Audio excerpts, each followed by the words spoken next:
Why do so many people end up marrying the wrong person, even when they are so sure in the beginning? It's not always because they choose badly. Sometimes it's because they didn't have the right understanding to choose well. Knowledge gap. You see, I want to walk you through 3 steps, 3 deep reasons, and I'm going to throw in a fourth one as a bonus on why people marry the wrong person. And probably you may see yourself in this. So let's start. My name is Sharon Owaye, and I'm the lead coach at the Courtship School, where we teach singles on how to prepare for a loving, blissful, and wonderful marriage. So we're going to go right into it, and we'll start with the first reason. The first reason is number one, low knowledge base. You see, most people never really sat down to research and understand the real purpose of marriage. So what happens? They enter marriage based on their parents' views, their personal history, sometimes even abuse, their own realistic picture painted by social media. That is what they know. There's no clear purpose behind their decision, and this is very important because your current knowledge of any subject matter at any point in time, will determine how you engage with it. So if your knowledge about marriage is limited, it will affect you, it will affect your choices. It will affect how you interpret situation, how you respond to challenges, and the kind of results you get from it. So what you know about marriage before you actually step into it will reshape everything. If your knowledge base is low, you will end up marrying the wrong person. Now let's go to number two. Number two is fixation on emotions. Fixation on emotions.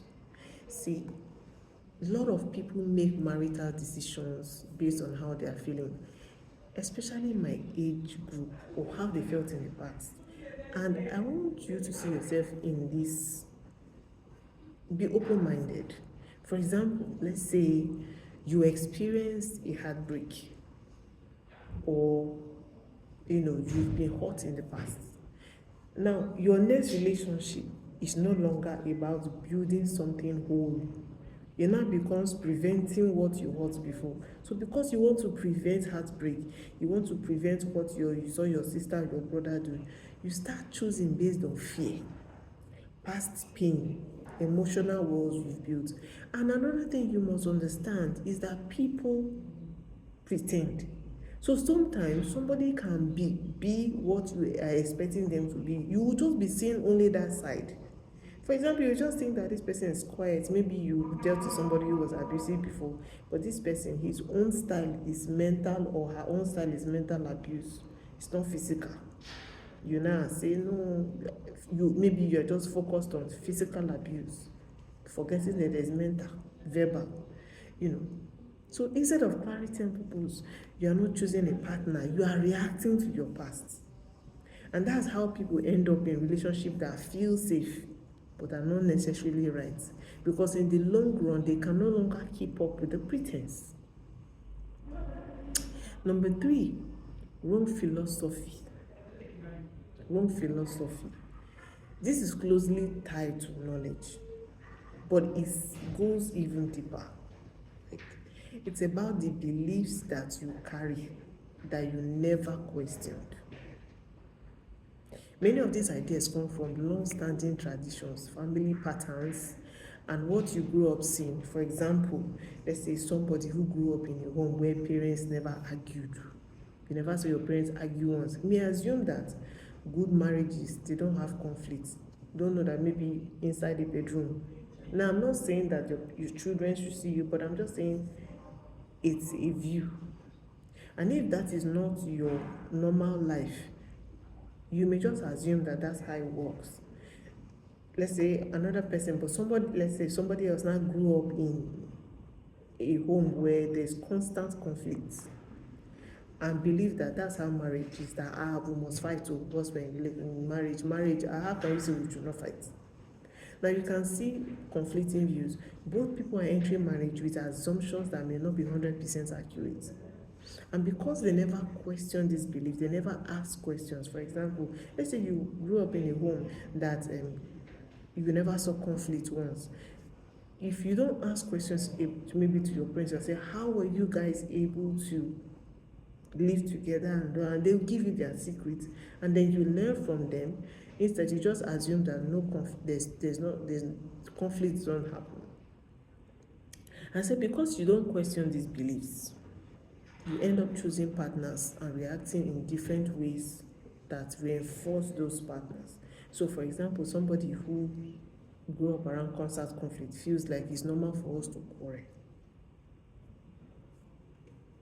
So at the end of the day, you enter with those kind of mindsets and you end up choosing the wrong partner.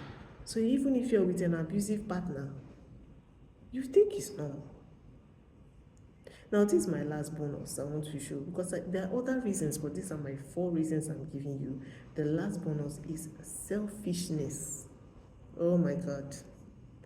Many people choose partner based solely on what they want, how they feel, and how the relationship benefits them.